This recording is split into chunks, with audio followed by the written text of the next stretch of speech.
আসসালামু আলাইকুম। এবার আমি তৈরি করব রং চা। কীভাবে তৈরি করতে হয় মশলা দিয়া। প্রথমে আমি এই দেখেন লবঙ্গ,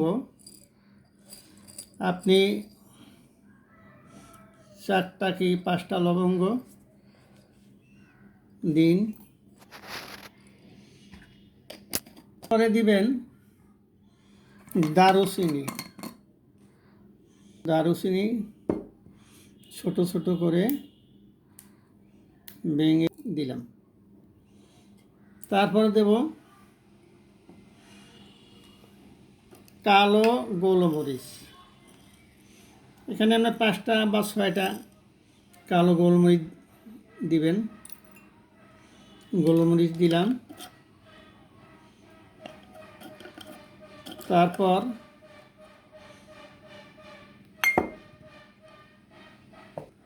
তারপরে দেব আদা কুচি।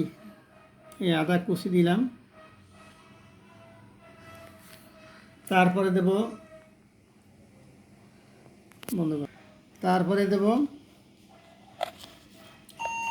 চামচ চা এই দিলাম চা পাতির গুঁড়া।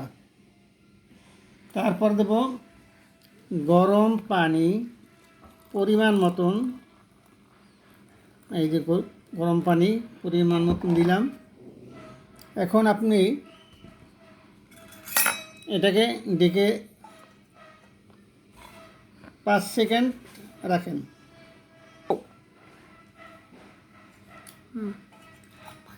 দেখেন হয়ে গেল রং চা। এখন কেউ যদি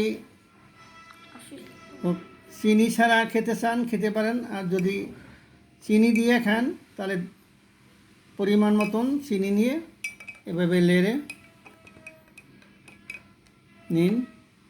এখন হয়ে গেল রং চা। দেখেন কত সুন্দর কালার রং চা। এটা আপনার খেলে জ্বর, সর্দি, কাশি, যাদের শ্বাসকষ্ট, যাদের হাঁপানি আছে, এটা আপনার উপকার হবে। ধন্যবাদ।